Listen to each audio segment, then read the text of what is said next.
tendo ali o cenário de segundo turno, o presidente Lula e o senador Flávio Bolsonaro. Para quem o senhor acaba fazendo campanha ou vai se isentar desse debate?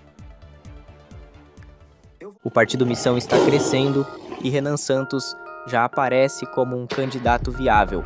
Considere se inscrever no nosso canal para fazer esse vídeo chegar em mais pessoas. Apoie o partido também compartilhando esse vídeo.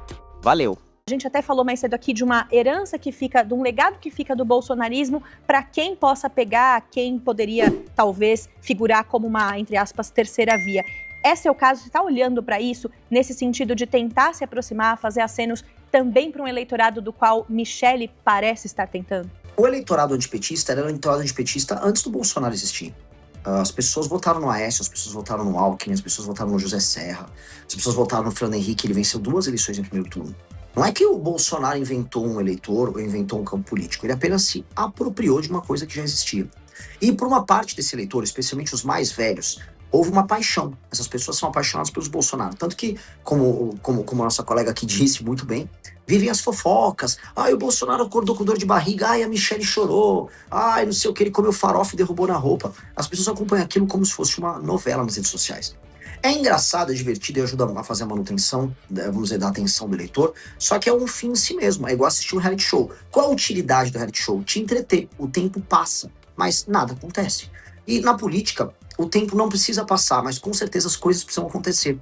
E o Flávio e a família Bolsonaro em nada fazem coisas acontecer porque eles são políticos muito inábeis. E o que essa história mostra? Ora, se essa família não consegue nem se administrar, se o patriarca da família, que é o Bolsonaro, que já é um homem muito limitado intelectualmente, não consegue, vamos dizer, colocar sua esposa e o seu filho para conversar, e eles precisam lavar roupa suja em público, mostra que eles não têm capacidade de liderança, como nunca tiveram, né? O Bolsonaro, querendo ou não, é um erro do destino que aconteceu pelas redes sociais. Ah, mas eles têm um eleitorado muito grande. Existe o antipetismo e existe o bolsonarismo. Todo bolsonarista é antipetista, mas nem todo antipetista é bolsonarista. Dentre os mais jovens, que eu já lidero, de acordo com a pesquisa Atlas, eu bato 40% no público de 16 a 24 anos. Não existe mais bolsonarismo. É como se fosse um reality show antigo, é como se fosse o Bambam do Big Brother, tá? Que não faz mais sentido para gerações mais novas. Então, é um produto velho. Dentre as pessoas mais velhas, eu tenho que separar quem vai ficar apaixonado pela família, e aí eu vou botar aí 15% do eleitorado, talvez até 20%. E o resto, quem é que vai fazer um voto pragmático contra o PT? Eu vou buscar quem vai fazer um voto pragmático contra o PT. Eu não estou buscando a atenção de vou dar um perfil demográfico. Um homem e uma mulher com mais de 65 anos que ficam colocando mãozinhas de oração quando o Bolsonaro aparece doente. Essa pessoa, ela vai ficar na frente do quartel com o Bolsonaro. Essa pessoa gostaria que o Bolsonaro tivesse, sei lá, dado um golpe para salvar a gente do comunismo, essas coisas. Tudo bem, ela fique lá com os Bolsonaro. Eu vou contar com essa pessoa no segundo turno. No primeiro turno, eu tenho que falar sobre problemas reais, sobre pessoas reais. Né? Existe, por exemplo, vocês estavam comentando agora há pouco sobre o aceno que o Bolsonaro quer dar às mulheres. Você não acena para uma mulher concreta falando do PL e da misoginia. As mulheres concretas, elas estão preocupadas com creche para criança que tem uma merenda boa. Ela está preocupada com violência no meio da rua, violência física contra ela, contra a filha dela ou contra o filho dela. Ela está preocupada com renda concreta, porque além do custo de vida ter aumentado, um problema real que atinge as mulheres é boa parte das novas relações que existem entre homens e mulheres no Brasil não são formalizadas. Aí você tem a moça que fica grávida, tem um filho, e o vagabundo do pai não paga pensão. Então esses são problemas concretos que não estão sendo abordados nessas discussões meio só para inglês ver, tipo, o PL da misoginia, acho que o cara foi misógino no ambiente... Cara, isso não tá sendo discutido por as mulheres do Brasil, mais pobres, humildes. E eu tô rodando, quando eu tô lá no Maranhão, elas estão discutindo esses temas que eu levantei. E elas não estão discutindo essa fingição, a fingição eleitoral que os caras de direita estão fazendo para conquistar de maneira falsa o voto feminino. Mas com esse posicionamento mais pragmático, como é que você consegue ter uma adesão num país altamente polarizado, onde a emoção tem regido muito o voto aqui do brasileiro? Então como é que você vai adentrar, furar bolhas, né? Furar essas bolhas com esse discurso mais pragmático? E se você se insere ali, por exemplo, no campo da direita, como é que você se insere também nisso? Porque eu frequento muito o campo da direita e ainda vejo que as pessoas torcem muito o nariz lá pro próprio Partido Missão. Então, como é que você enxerga tudo isso? Uma pessoa no campo da direita que é bolsonarista, eu não estou atrás do voto dela. Simplesmente, essa pessoa com esse perfil que ela vai até o fim com os Bolsonaro, ela não precisa votar em mim. Ela vai votar em mim no segundo turno. No primeiro turno, existem milhões de outros brasileiros. A questão pra mim é, eu não acredito no termo polarização. Esse foi um termo que a imprensa cunhou pra falar que existem dois extremos. Eu não acho que o Lula nem o Flávio Bolsonaro são extremistas. Acho que eles são de centro. A agenda dos dois é muito parecida, tanto que eles votaram igual, por exemplo, no fim da escala 6x1, votaram junto aí no negócio da misoginia, ambos estão envolvidos no escândalo do Banco Master, ambos estão envolvidos no escândalo do INSS. Se você olha direitinho, não tem polarização. Você tem os caras do centro político que os olhos verdes do Bolsonaro encantaram um público, e, vamos dizer, o colchão malhado agora do Lula é do outro público. É uma piada, mas é real, assim, é sobre personalidade. E como eu adentro isso? Com algo chamado imaginação. Você colocou, Renan, você tem um pensamento racional, meio mais concreto. E coisas concretas não costumam ganhar corações, mas na verdade eu venho ganhando corações. E onde eu demonstro pra você que eu ganho corações? Não é nem que eu ganho coraçõezinhos de fãs e tal. Não é nem isso. Eu proponho um sonho de um Brasil diferente que integra as pessoas. E aí a gente percebe, ao eu propor esse sonho, que todos os eventos que eu faço são maiores que os dos demais candidatos. Quando eu vou num podcast, quando eu vou numa rádio, eu dou mais audiência do que os demais candidatos. Isso é sintoma de algo muito novo, tá? Isso é um sintoma de algo muito quente. E esses fenômenos que ficam quentes, eles tendem a se espalhar melhor. Então eu comecei com 1%, depois para 5%. Na pesquisa Atlas, nos trackings que saem nessa pesquisa por aí, 8, 9, 10, 11, eu preciso me firmar em terceiro agora. E eu já estou me firmando em terceiro. Eu nem acho que eu esteja mais competindo agora no patamar dos governadores. Eu já estou indo para um patamar em que eu preciso buscar o Flávio. E nesse jogo, nesse desenho que eu coloco para você, sonhar e propor uma imaginação do o que é um Brasil sem favela, o que é um Brasil em que o Nordeste é desenvolvido, o que é um Brasil em que a bandidagem será destroçada, o que é um Brasil que vai saber utilizar suas terras raras como um instrumento real para enriquecer as pessoas. E eu falar dessas propostas, eu ir viajar ao Brasil profundo, eu ir pro Pará de carro, eu ir pro Maranhão de carro, eu ir pro Rio Grande do Norte, no interior, no sertão árido de carro, nenhum deles está fazendo. E aí as pessoas passam a viver do sonho comigo. E sonho é sobre emoção também. A sua imaginação e o seu coração batendo juntos. E quando essas coisas acontecem, você emociona as pessoas abraçam o seu sonho. E isso é muito poderoso, muito poderoso. O PT tem ali um trânsito com as comunidades tradicionais. O senhor vai se antever a elas, vai se opor a elas de alguma maneira ou não? Já começo mantendo o que eu disse. Primeiro que ninguém ali é índio. A tal da tribo que está se opondo a mim chama Boriri. É uma tribo que desapareceu no século XVIII. Aí um antropólogo foi e redescobriu agora para demarcar a terra. Sabe? Eles ressurgiram 200 e tantos anos depois e eles estão de volta. Naturalmente, faz parte de uma espécie de uma máfia que foi criada aqui no Brasil para dificultar a instalação de infraestrutura nos estados brasileiros, para fazer sabotagem, para trabalhar com o estrangeiro e trabalhar com um partido político que praticamente cafetina as pessoas nesse assunto, que é o PSOL. A Cargill tem um entreposto gigantesco que faz escoar a produção da agricultura do Pará e do Mato Grosso. É uma coisa fundamental para que o Brasil tenha emprego. Santarém pode ser uma cidade bem mais rica. Pô, eu tô falando de um lugar, sabe, amazônico, um lugar que é difícil trabalhar, as coisas, é um lugar distante, energia é cara. E eles montaram todo esse entreposto, precisavam ali terminar uma hidrovia pra gente fazer a conexão com o Ferrogrão, etc. E aí eles foram embargar, dizendo que isso afeta os índios. E aí você vai olhar o índio, não é um índio. Então, são sabotadores mesmo. Ou a pessoa lá do PSOL que entrou com uma ação, que entre com 10, eu tô pouco me lixando pra essa gente, tá? Eu tô pouco me lixando pra os brasileiros que, né, botam cocar e fingem que são índios. Eu tô pouco me lixando pra essas pessoas. Eu acho que a gente tem que lidar com os problemas brasileiros, tem que ser muito enfático. Do lado da estação da Cargill, tinha gente catando lixo. Eu quero ver um lugar que tem a instalação da Cargill funcionando, para que você tenha emprego e não tenha gente catando lixo. Essas pessoas querem, no fundo, que é o brasileiro que vive no norte, viva de maneira primitiva. Que ele viva igual um ribeirinho, que achou um peixe, come um resto de farinha ali, mora numa casa que não tem água. Eu gravei um vídeo com uma família ribeirinha. Todo mundo tinha graves problemas gastrointestinais, desenvolvimento mental que foi atrapalhado na infância porque ficou desnutrido. Se você não levar desenvolvimento, aquelas pessoas vão viver quase como bichos. Só que essa galera acha que é bonito, porque não mora lá com eles, né? Todos esses onguistas aí, eles moram na capital, moram num apartamento bom, tomam água potável. Aí pra eles é gostoso. Então eu não vou aceitar isso, eu vou continuar enfrentando todos eles. Mais discussões como a da Ferrogrão, pré-candidato, podem ocorrer em outros momentos, já ocorreram em outros momentos e já houve protestos, não só, né, com a sua figura, na verdade com outras figuras, inclusive do próprio PT. Me lembro de discussões, por exemplo, sobre a usina de Belo Monte, né, o protesto das comunidades tradicionais é também, digamos assim, muito tradicional na nossa história política, né? Então, enfim, o senhor pretende continuar se opondo, quer aconteçam outros protestos para outros tópicos pelos quais eles fazem oposição? Não, assim, depende do protesto. Se a pessoa está fazendo um protesto, tá tudo bem. O protesto, todo mundo pode protestar, até por coisas erradas. Quer protestar, proteste. Eu não aceito sabotagem. Eu não aceito que você vai interromper uma obra, que é a da Ferrogrão, que é fundamental para o desenvolvimento do Brasil, porque, dado que um trilho de trem passa a 200 quilômetros de uma tribo, de uma reserva, isso está afetando o estilo de vida indígena. Pelo amor de Deus, isso é só sabotagem. Isso é sabotagem institucional. E aí você vai ver quem está por trás dessas tribos.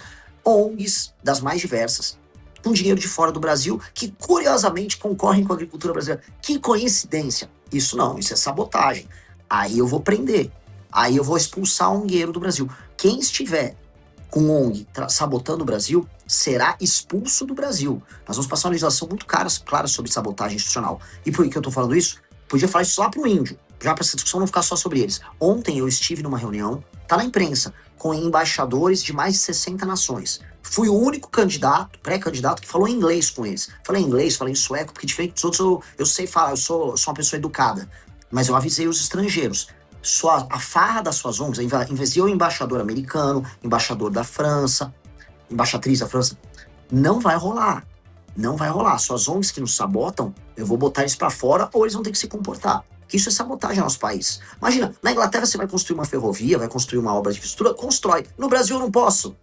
Eu não vou aceitar isso. Como é que estão as suas alianças políticas nas diferentes regiões do Brasil, né? Aqui você tem um público focado mais aqui no Sudeste. Como é que você está fazendo alianças com outras lideranças do Norte? E também aproveito para perguntar a questão da desistência do deputado Kim Kataguiri, né? Pré-candidato, então, a manter o seu posto de deputado federal. O que foi o principal motivo dessa desistência? Foi, de fato, para ele assumir um super ministério com você, se dedicar à sua campanha, ou foi a impossibilidade de conseguir vencer o favoritismo de Tarcísio? Olha, a tua primeira pergunta sobre alianças. Eu não estou afim agora de fazer aliança. Tudo na vida tem o seu momento. Eu comecei sozinho essa campanha, eu tô sofrendo muito na campanha, eu tenho que rodar de carro, eu fico doente, eu perdi meus... Eu não vejo meus pais, eu não vejo boa parte da minha família. E eu sei que eu tenho que fazer isso e chegar nos 10% meio que sozinho com os meus amigos e com o meu time. Eu tenho que me provar sozinho agora. E ninguém vai me ajudar, ninguém vai ser aliado meu nessa história. É muito solitário esse trabalho que a gente vai fazer. As alianças vão surgir quando é inevitável se aliar comigo. Então, quando me tornar inevitável, eles vão conversar e eu vou montar as alianças de acordo com o que precisa ser feito, que é o compromisso nosso de mudar o Brasil, a agenda nossa. Olha, se você quer ser meu aliado, você vai assinar um documento público com o seu partido, avisando que você vai defender a destruição total do crime organizado, que você vai se comprometer a entrar no nosso plano de desfavelização para acabar com as favelas brasileiras em no máximo 10 anos, que você vai se comprometer publicamente, com toda a sua bancada, em atuar no combate irrestrito à corrupção. E mais outros temas que são centrais no nosso plano de governo. Fazendo assim, de maneira transparente, sem colocar bandidos, nós faremos alianças com todo mundo, ou quase todo mundo, tá? Agora, tudo na vida tem o seu momento. Eu tenho que me provar, eu sou para muitas pessoas uma figura nova. E se eu não conseguir, eu falhei. Então eu tenho, é uma pressão grande porque eu não posso falhar, eu tenho que chegar lá e eu vou chegar sozinho. O senhor chegou a dizer que o Flávio Bolsonaro copia seu slogan Nordeste é a solução, né? E que outras figuras também o copiam. Quero saber quem te copia e no caso de Flávio Bolsonaro e também mais aprofundado a respeito desse slogan, de que o senhor tem se aproximado do Nordeste nessas expedições, nessas andanças por aí. Como é que tem se dado também essa aproximação? O único político que rodou mais o Nordeste do que eu foi o Lula. É isso que eu posso dizer. E não agora na campanha. Na história dele. O Lula já rodou de ônibus no Brasil. Ele fez a Caravana da Cidadania em 1995. E eu respeito isso. Lula é meu adversário de vida, eu odeio o Lula. Mas eu tenho que entender o que os meus adversários fazem para eu poder fazer melhor do que eles. E eu pretendo rodar o Brasil de carro, ganhando ou perdendo a eleição. Eu vou rodar, eu irei em todos os municípios do Brasil, é um compromisso que eu tenho, porque eu só poderei ser um líder estando nos lugares e falando com as pessoas. O Nordeste é a solução para os problemas brasileiros, porque desenvolver economicamente o Nordeste é resolver problemas históricos de lá, mas problemas políticos de cá. Estou aqui em São Paulo. A pior classe política que tem no Brasil é a do Nordeste. A do Norte também é muito ruim. Não que o resto seja muito bom, tá? O Rio de Janeiro é um lixo e tal, mas no geral, quando eu faço uma média, nada é pior do que um político no Nordeste. Eles vivem da pobreza das pessoas. Eles precisam das pessoas pobres para continuarem sobrevivendo. É uma gente maldita, amaldiçoada. E se eu faço desenvolvimento econômico de lá, as pessoas param de votar no político que dá coisa para elas. Por isso que eu falei, o Nordeste é a solução dos problemas brasileiros. Ou seja, um raciocínio complexo, histórico, com leitura e com proposta. O Flávio, como ele copia tudo, e eu falava, eu já usei o slogan do Nordeste é a solução muitas vezes. Aí o Flávio vai fazer um evento no Nordeste, aí bota uma camiseta do Nordeste é a solução, porque o Nordeste é a solução pros votos dele pra ele ganhar a eleição. Esse cara é um idiota completo. Aí quando eu falava em direito penal do inimigo, eu tinha um slogan que é o prendeu, matou. Aí o Flávio falou lá com o marqueteiro, eu preciso fazer isso igual, o que eu faço? Aí o marqueteiro, faz prendeu, neutralizou. O que eu faço com um cara desses, né? É uma imitação mal feita do que eu falo. A imitação chegou num ponto que eu fui o primeiro pessoa a trazer para o Brasil a discussão sobre trazer IA e Machine Learning para o SUS. Nós temos uma proposta enorme, você tem que estudar o que o Google fez em algumas nações, o que a China está fazendo, o que o NHS está fazendo lá na Inglaterra, que é o sistema, é o SUS deles. Aí o Flávio vai lá, eu vou colocar inteligência artificial no SUS. Hã? Como? Qual é a instância que ela vai ser utilizada? Vai ser machine learning puro e simples ou vai ter uma IA trabalhando para isso? Você vai ter... É um sistema de prontuário único? Porque ele fala isso e ele não sabe que a IA só vai funcionar com prontuário único. Ele não fala de prontuário único.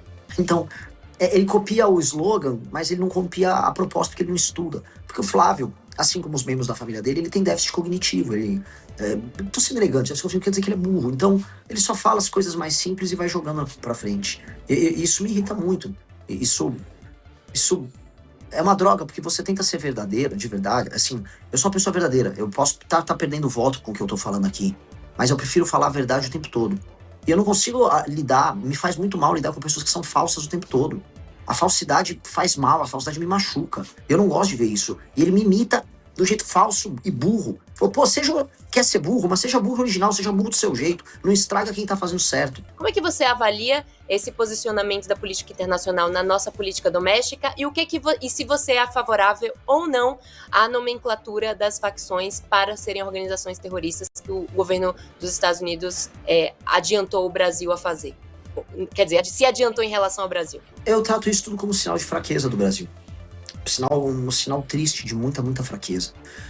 Os Estados Unidos, eles estão agora no fim da hegemonia global única como superpotência. Agora você tem duas superpotências, que é os Estados Unidos e China. E essas duas superpotências, elas vão começar a buscar arcos de aliança no mundo. Os Estados Unidos precisam de todo o continente americano, lá da Groenlândia, lá no norte, até a Patagônia, lá no sul, como uma reserva estratégica. E a gente está aqui no meio. E os Estados Unidos estão usando não só as tarifas, mas a força geopolítica deles para enquadrar a América Latina inteira, para espalhar, para retirar a influência chinesa. Então a China tinha influência na Argentina, os Estados Unidos, com seu aliado Milei, tirou a influência chinesa na Argentina. A Venezuela era um entreposto chinês aqui na América do Sul, ele derrubou o governo, e ele vai interferir mais ainda. E eles vão precisar alinhar o Brasil com eles. Então, este processo, que é em grande medida humilhante para o Brasil, tá?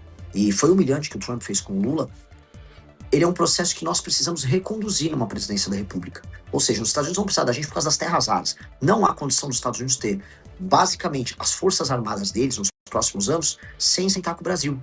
Por quê? O Brasil tem a segunda maior reserva de terras raras. A China tem a primeira, e a China é a única que tem tecnologia de processamento. Os Estados Unidos nem a tecnologia pronta do processamento eles têm. Você vê como eles estão humilhados ali.